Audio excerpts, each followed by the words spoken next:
Hello and welcome. आप देख रहे हैं ख्याल आपका और मैं हूं आपके साथ अनुज शर्मा। आपका एक बार फिर से स्वागत करता हूं आपके अपने हेल्थ शो में, जिसका मकसद है आपको हेल्थ से जुड़ी हर एक जानकारी देना। जिनका वजन ज़्यादा होता है वो लोग परेशान रहते हैं और जिनका वजन कम होता है वो लोग तो अक्सर परेशान रहते ही हैं। कुछ लोग जितना मर्जी खा लें लेकिन वो पतले ही रहते हैं। वो लोग यही सोचकर परेशान रहते हैं कि आखिर उनका वेट क्यों नहीं बढ़ रहा है। आज इसी विषय पर चर्चा करने के लिए हमारे साथ हैं चीफ डाइटिशियन पारस हॉस्पिटल गुरुग्राम से नेहा पठानिया। नेहा, आपका बहुत बहुत स्वागत है हमारे शो में। Thank you so much and good morning to all. Thank you for inviting me. Neha, मेरा पहला सवाल आपसे यह है, कई लोग बहुत खाते हैं और वो बहुत पतले होते हैं, इतना खाने के बाद भी उनका वेट नहीं बढ़ता, इसका क्या कारण है? देखिए, सबसे पहले हमारा वेट गेन जेनेटिक्स पे बहुत ज्यादा मैटर करता है। जब भी हम बात करते हैं कि वेट गेन क्यों नहीं हो रहा या काफी लोग बहुत ज्यादा खाते हैं और वेट गेन नहीं कर पा रहे, इसका एक मेन रीजन है जेनेटिक्स। जेनेटिक्स बहुत इंपॉर्टेंट रोल इसमें प्ले करती है। इससे क्या होता है कि कई लोग बहुत कम खाते हैं लेकिन उनको ऐसा लगता है कि वो वेट गेन बहुत ज्यादा कर रहे हैं, या कुछ लोग इतना खा रहे हैं लेकिन फिर भी उनका वेट नहीं बढ़ रहा। इसका रीजन जेनेटिक्स है। कई बार ऐसा भी होता है कि हम अपने जेनेटिक्स को वी कैन चेंज इट। अपने इन्वायरमेंटल फैक्टर्स के थ्रू हम जेनेटिक्स को चेंज भी कर सकते हैं। हम एक डाइट प्लान के थ्रू अपने वेट को, अगर वेट कम है तो बढ़ा सकते हैं, वेट अगर बढ़ा हुआ रहता है तो कम कर सकते हैं, कम रहता है तो बढ़ा सकते हैं। बट कई बार ऐसा भी होता है कि जेनेटिक्स के कारण हम ये नहीं देख पाते कि जिसका वेट कम है, जिसका वेट कम है और वो बहुत खा रहा है, उसके पीछे क्या रीजन है। कई बार ऐसा भी होता है कि जिनका वेट कम है और वो बहुत ज्यादा खाते हैं लेकिन फिर भी वेट मेंटेन रहता है। इसका मतलब ये भी हो सकता है कि उनका लेवल ऑफ फिजिकल एक्टिविटी ज्यादा हो। और दो लोग जो सेम खा रहे हैं और एक का वजन ज्यादा है एक का कम, तो जेनेटिक्स के कारण ऐसा भी हो सकता है कि कोई एक पर्सन उनमें से, उनकी बॉडी की कैपेसिटी ऑफ बर्निंग कैलोरीज ज्यादा है, कम ज्यादा है, मतलब किसी दूसरे के कंपैरेटिवली उनकी बॉडी में एनर्जी को बर्न करने की कैपेसिटी ज्यादा है। इसी को जेनेटिक्स बोलते हैं और इसी के कारण ऐसा होता है कि कोई कम खाता है और सेम वेट पे रहता है और कोई कम खाता है तो उनका वेट बहुत बढ़ता है। तो ओके। जेनेटिक्स का बहुत इंपॉर्टेंट रोल है इसमें। ओके नेहा, मेरा अगला सवाल आपसे यह है, जैसा कि सभी जानते हैं कि हाइपरथायराइडिज्म में वजन कम होता है, तो ऐसी और कौन सी बीमारियां हैं जिनके कारण वजन कम होता है और हो सकता है? ऐसी और भी बहुत सारी बीमारियां हैं जिनके कारण आप देखेंगे वजन कम रहता है, जैसे डायबिटीज। जब ओके। डायबिटीज डायग्नोस नहीं होती तब हम देखते हैं कि वजन बहुत कम हो रहा है और भी सिम्टम्स होते हैं। कैंसर अगर किसी को है तो इसमें भी बॉडी जो है वो यूटिलाइज नहीं कर पाती न्यूट्रिएंट को, उसमें भी वजन हमारा बहुत कम होता है। डिप्रेशन, डिप्रेशन में हमारा जो गैस्ट्रोइंटेस्टाइनल फंक्शन है वो पूरा चेंज हो जाता है, उसके कारण भी हमें ऐसा लगता है कि खाना बॉडी को नहीं लग रहा है और हमारा वजन उसमें भी कम होता है। Hyperthyroid, cancer, inflammatory bowel disease आप देखेंगे जिनको कोलाइटिस एक डिजीज है या क्रोन्स डिजीज है, आजकल सीलिएक डिजीज यानी कि ग्लूटेन एलर्जी बहुत ज्यादा कॉमन है। ये भी जब तक डायग्नोस नहीं होती तब तक भी ऐसा लगता है वेट बहुत लॉस होता जा रहा है, वेट लॉस हो रहा है। तो ये चार पांच मेडिकल कंडीशन ऐसी हैं, जब तक ये डायग्नोस नहीं होती और ट्रीटमेंट शुरू नहीं होता, वेट गेन परसिस्टेंट रहता ही है। पर क्या कहते हैं, डिप्रेशन में तो इसका वाइस वर्सा भी होता है कि डिप्रेशन में लोग कम खाना खाते हैं या फिर ज़्यादा खाना खाते हैं तो उनका वेट बहुत ज़्यादा बढ़ जाता है। ऐसा क्यों देखिए, होता है? एक्चुअली क्या होता है, डिप्रेशन डिप्रेशन में ना इमोशनल ईटिंग बहुत ज्यादा इंपॉर्टेंट रोल प्ले करती है। कई लोग जो डिप्रेस्ड होते हैं वो क्या करते हैं कि they are thinking something in their mind जो ओके। उनको डिप्रेस कर रही है, जो उनको स्ट्रेस दे रही है, और विदाउट वाइज थिंकिंग जो सामने दिखता है वो खाते जाते हैं। और 99% ऐसे लोगों में क्या होता है, सामने हमेशा अनहेल्दी चीज ही होती है। कोई बिस्किट नमकीन पे मंच करता है, कोई मैगी बना के खा रहा होता है, कोई केक पेस्ट्री खा रहा होता है, क्योंकि एक तो इन चीजों में, इन फूड में कार्बोहाइड्रेट है जो हमारे ब्रेन को एक अच्छी फीलिंग देते हैं। मतलब कार्बोहाइड्रेट खाने से सेरोटोनिन एक हार्मोन प्रोड्यूस होता है जिसके कारण एक अच्छी फीलिंग आती है हमारे ब्रेन में। तो ओके। कई लोग स्ट्रेस ईटिंग में बहुत ज्यादा ओवर ईट करते हैं, और कई स्ट्रेस ऐसे होते हैं जो क्रोनिक स्ट्रेस होते हैं, बहुत ज्यादा लंबे टाइम से स्ट्रेस रहते हैं लोग, उनका इंटेस्टाइन का फंक्शन ऑल्टर होता है और उनको भी इनिशियली ऐसा लगता है कि खाना नहीं लग रहा है, और वेट लॉस एक उनका भी कंप्लेंट रहता है। तो स्ट्रेस में दोनों सी कंडीशन हो सकती है, वेट लॉस भी हो सकता है और ओवर ईटिंग के कारण वेट बढ़ भी सकता है। ओके। नेहा, मेरा अगला सवाल आपसे यह है, खाना खाने से पहले और खाना खाने के बाद हम कौन सी गलतियां करते हैं जिन्हें हमें अवॉइड करना चाहिए? खाना खाने से पहले कई बार ऐसा होता है कि हम बहुत ज्यादा पानी पी लेते हैं, हमें प्यास ओके। लग रही होती है, वी फील थर्स्टी, और हम खाना खाने से पहले पानी पी लेते हैं। तो अगर आप खाने से पहले पानी पीकर अपना पेट भर रहे हैं तो आप खाना पूरा नहीं खा पाएंगे, आपने जितना खाना हो उससे कम खाएंगे, एंड अगेन डेफिशिएंसीज या malnutrition की प्रॉब्लम हो सकती है। खाना खाने से पहले कई बार ऐसा होता है लोग दे टेक बाथ। नहाना is a good practice, is a bad practice, sorry, before you take meal. खाना खाने के बाद तो बहुत सारी गलतियां करते हैं लोग। जैसे कुछ लोगों की हैबिट होती है खाना खाते ही चाय कॉफी पी लेते हैं, सबसे बड़ी मिस्टेक है। अगर आप खाने के बाद तुरंत चाय ले रहे हैं तो खाने में जितना आयरन है वो आपका एब्जॉर्ब नहीं होगा। खाने के बाद अगर आप कॉफी पी रहे हैं तो कैल्शियम एब्जॉर्ब नहीं होगा।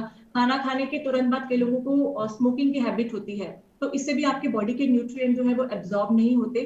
खाना खाते ही कई लोग थोड़े टाइम के बाद एक्सरसाइज करने लग जाते हैं, तो वो बिल्कुल नहीं करना। क्रैम्प्स आ सकते हैं, वो भी अवॉइड करना चाहिए। और खाना खाने के बाद एकदम लेटना नहीं चाहिए। We should not lie after you eat food. तो खाना खाने के बाद कुछ टाइम एक्टिव रहे, स्पेशली एट डिनर टाइम, और एकदम लेटे ना। ओके नेहा, कौन सी वजह है जिससे खाना हमारे शरीर में नहीं लगता? हम खाते तो बहुत हैं लेकिन वो जो एनर्जी होती है जो हमें खाने से मिलती है वो हमारे शरीर को नहीं लगती। ऐसा क्यों होता है और कौन सी वो वजह है, कारण क्या है इनके? देखिए, ये कहना कि खाना नहीं लग रहा, ये इसके बहुत सारे रीजन हो सकते हैं। जेनेटिक्स भी हो सकता है, न्यूट्रिशनल भी हो सकता है, बिहेवियरल भी हो सकता है। फॉर एग्जाम्पल कई मेडिकल कंडीशन है, उनका भी बहुत बड़ा रोल है। कुछ ओके। जैसे हमने डिस्कस किया, डायबिटीज डायग्नोस होने से पहले खाना लगता नहीं है शरीर को, वेट लूज होता है। कैंसर में, हाइपरथायराइड में कुछ दवाइयां ऐसी हैं जिनके कारण हमारा वेट नहीं बढ़ता, उनका इफेक्ट कितना ज्यादा होता है। कुछ एंटीबायोटिक ऐसी हैं जिनके कारण वेट लॉस होता है। कई बार ऐसा होता है कि कुछ लोग खाते कम है और फिजिकल एक्टिविटी ज्यादा करते हैं, मतलब बर्न इनटेक कम है और बर्न ज्यादा कर रहे हैं, उसकी वजह से भी नेगेटिव बैलेंस चलता है, मतलब आपका वेट कम रहता है और हमें लगता है खाना लग नहीं रहा। तो इसकी बहुत सारी वजह हो सकती हैं खाना ना लगने की। तो when you meet a doctor और the dietitian, then they will find out कि इसका एग्जैक्टली क्या रीजन है, और उसके accordingly we treat the person accordingly. Okay Neha, जैसे कि हम जानते हैं कुछ लोग ऐसे होते हैं जो कहते हैं कि उन्हें भूख नहीं लगती और खाना बहुत कम खाते हैं जिससे उनका शरीर मतलब एकदम पतला सा रहता है। ऐसा क्यों होता है कि उन्हें भूख नहीं लगती और उनका खाने खाने का मन नहीं करता? कई लोग इसमें अगेन मैं ये कहूंगी कि जेनेटिक्स का एक रोल है। कई लोगों को ऐसा तो देखिए कोई नहीं है कि भूख नहीं लगती और कोई नहीं खाता, ऐसा बिल्कुल नहीं होता। हाँ, ये हो सकता है कि किसी को कम भूख लगती हो और किसी को ज्यादा लग सकती हो, इसमें जेनेटिक का बहुत बड़ा रोल है। क्योंकि कई लोगों को जितनी भूख लगती है वो उतना ही खाना खाते हैं, लेकिन फिर भी वो दुबले पतले रहते हैं, उनका वेट नहीं बढ़ पाता। और कई लोग ऐसे हैं कि दिन भर में खाते ही रहते हैं, क्योंकि वो कहते हैं हमें भूख बहुत ज्यादा लगती है। तो यहाँ पर कई लोगों का मेटाबॉलिज्म, ये यहाँ पे मेटाबॉलिज्म का बहुत बड़ा रोल है, जिसमें हम जेनेटिक्स को इसके साथ कनेक्ट कर सकते हैं। कई लोगों का मेटाबॉलिज्म इतना फास्ट होता है कि वो लोग जितना मर्जी खाएं उनका वजन कम रहता है। या कई लोगों का मेटाबॉलिज्म इतना स्लो रहता है, जैसे हाइपोथायराइड में, कि वो थोड़ा सा भी खाता है और बॉडी को वो कहते हैं हमें बहुत लगता है और हम मोटे होते जा रहे हैं। यहाँ जी। पे मेटाबॉलिज्म का बहुत बड़ा रोल है, इसको हम जेनेटिक्स के साथ कंबाइन कर सकते हैं। ओके डॉक्टर नेहा, मेरा अगला सवाल आपसे ये है कि वजन बढ़ाने के लिए कौन से फूड को कारगर माना जाता है और हमें वजन बढ़ाने के लिए कैसी डाइट लेनी चाहिए जिसमें हमारा देखिए, क्या कई कहते हैं बैड फैट बार ना बढ़े बॉडी में और सिर्फ फैट गुड फैट बढ़े? ये एक बहुत बड़ी प्रॉब्लम है, क्योंकि जो लोग वेट गेन करना चाहते हैं सबसे पहले वो यही करते हैं कि हमें वेट गेन करना है, तो दे ईट एनीथिंग और एवरीथिंग। सबसे पहले वो हाई जो फैट रिच फूड है ना, वो सोचते हैं कि उनको केक खाना चाहिए, पेस्ट्री खाना चाहिए, फ्राइड फूड खाना चाहिए, बटर फूड खाना चाहिए, ताकि वो उनका एक मेन मोटो होता है कि हमें वेट बढ़ाना है। पर हमेशा हमें ध्यान रखना है कि वेट गेन हमें हमेशा हेल्दी फूड से बढ़ाना है। तो बिल्कुल जितने बिल्कुल। भी फैट रिच फूड है, जैसे फ्राइड फूड हो गए या प्रोसेस्ड जी। फूड बाहर का खाना, ये हमें नहीं करना, क्योंकि इससे बॉडी का कोलेस्ट्रॉल बढ़ सकता है। उस तरीके से अगर अनहेल्दी वे से वेट गेन करेंगे तो डायबिटीज, हाइपरटेंशन, ये सब प्रॉब्लम हो सकती है। आपको वेट बढ़ाने के लिए बहुत हेल्दी फूड, जैसे कि अगर आप मिल्क डेयरी प्रोडक्ट की बात करें तो फुल क्रीम डेयरी का यूज कर सकते हैं। जी। पनीर है, फुल क्रीम मिल्क है, इसका यूज कर सकते हैं। आप घर पर ही मिल्क शेक्स बना सकते हैं, आप उसमें शुगर ना ऐड करते हुए बनाना शेक, मैंगो शेक, बिल्कुल। ये शेक्स का यूज कर सकते हैं। आप जो नट्स एंड सीड्स हैं, जैसे पीनट है जी। तो वो फैट, बट अगर वो फ्राइड नहीं है तो दे आर इवन हेल्दी, तो आप जी। पीनट का यूज कर सकते हैं। यू कैन ऑल्सो यूज आलू। फॉर एग्जाम्पल, आलू को फ्राइड फॉर्म में ना लेकर के आप बॉइल्ड आलू की प्रिपरेशन बना सकते हैं। आलू का बटर पराठा बना सकते हैं, बट वो व्हाइट बटर, घर का बटर होना चाहिए, येलो बटर मार्केट वाला अमूल वाला नहीं, बिकॉज उसमें बहुत सारा सोडियम होता है। बहुत जरूरी है कि वेट गेन के लिए हेल्दी फूड को आप रीच करें। अनहेल्दी से वेट बढ़ाना शायद बहुत ईजी है, लेकिन अनहेल्दी से बढ़ाना बहुत ईजी है। हेल्दी फूड को आप हमेशा ऑप्ट करें वेट बढ़ाने के लिए। जी। तो दो तरीके होते हैं जैसे कि आपने बताया वजन बढ़ाने के। एक तो होता है कि कुछ भी खा के हम वजन बढ़ा सकते हैं, जैसे फ्राइड फूड खाया हमने, बर्गर खाया, ठीक है। एक होता है कि हेल्दी तरीके से बढ़ाता है। तो इसमें और क्या डिफरेंस होता है कि मतलब हमें अगर वेट बढ़ाना है, किसी भी इंसान को वेट बढ़ाना है, तो वो किस हिसाब से अपने वेट को बढ़ाए, हेल्दी से और क्या कहते हैं अनहेल्दी से? वेट गेन हमेशा हेल्दी तरीके से होना चाहिए, हेल्दी फूड के ऑप्शन से होना चाहिए। फॉर एग्जाम्पल अब मैं अगर आपको बताऊं कि अगर कोई कहता है हमें एग खाना है, तो मुझे लगता है बॉइल्ड एग खाना चाहिए और फ्राइड एग को नहीं लेना चाहिए। अगर आलू की कोई प्रिपरेशन खाना चाहते हैं तो बॉइल्ड आलू ले सकते हैं, लेकिन फ्राइड या टिक्की फॉर्म में नहीं खाएं। अगर पीनट लेना है तो उसकी क्वांटिटी कम लें और वो एज इट इज जिस फॉर्म में है उस फॉर्म में उसको खाएं। उसके अलावा पनीर का यूज कर सकते हैं। अगर कोई टोन या डबल टोन मिल्क ले रहा है, उसकी जगह पे फुल क्रीम मिल्क का यूज करें। कोई खाली अगर मिल्क पीता है मॉर्निंग में या इवनिंग में, तो मिल्क शेक्स का विदाउट एडिंग शुगर। अब जूसेस हैं, जूसेस को छोड़ के पूरा फ्रूट खाएं। You can increase the quantity of food, लेकिन जूसेस को अवॉइड करें। तो ऐसे बिल्कुल। छोटे छोटे टिप्स को फॉलो करके हेल्दी वे में वेट को बढ़ा सकते हैं। ओके। मेरा अगला सवाल आपसे यह है, दिन में कितनी बार और कितने समय के अंदर कुछ खाना चाहिए?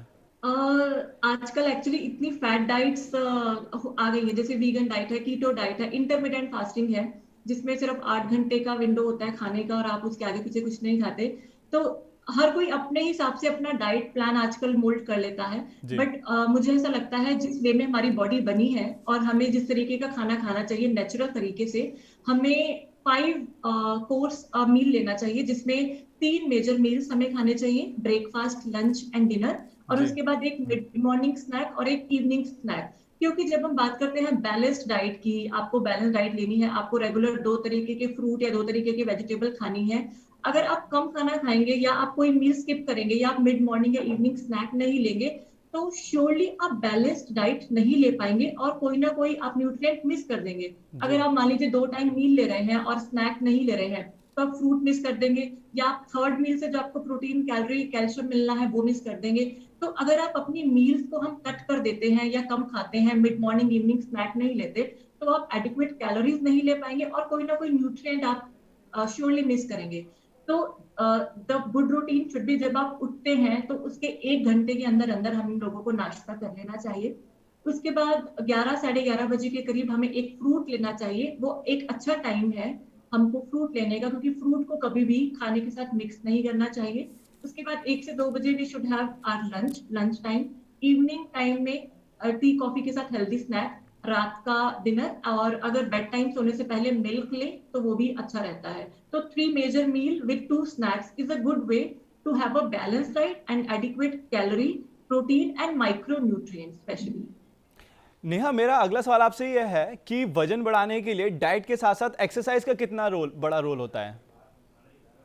डाइट के साथ एक्सरसाइज का बहुत बड़ा रोल है। अगर आप खाली डाइट फॉलो करते हैं जी। तो आप अपना वेट तो डिक्रीज करते हैं, लेकिन अगर आप उसके साथ एक्सरसाइज भी ऐड करते हैं तो आप अपना मेटाबॉलिज्म बढ़ा रहे हैं। बिल्कुल। अगर सिर्फ डाइट से मेटाबॉलिज्म इंक्रीज नहीं होता है जब तक आप एक्सरसाइज को उसमें ऐड ना करें। तो एक्सरसाइज एक ऐसा तरीका है जब अभी आप डाइट फॉलो करते हैं जिससे आपका बॉडी का मेटाबॉलिज्म इंक्रीज रहता है, और उससे क्या होता है, आप हमेशा अपनी बॉडी को एक ऐसे मोड में ले आते हैं कि एट रेस्टिंग, जब आप बैठे भी हैं या कुछ काम नहीं भी करे तो भी मेटाबॉलिज्म इतना फास्ट है कि आपको कैलोरीज, बॉडी आपकी कैलोरीज बर्न कर रही है।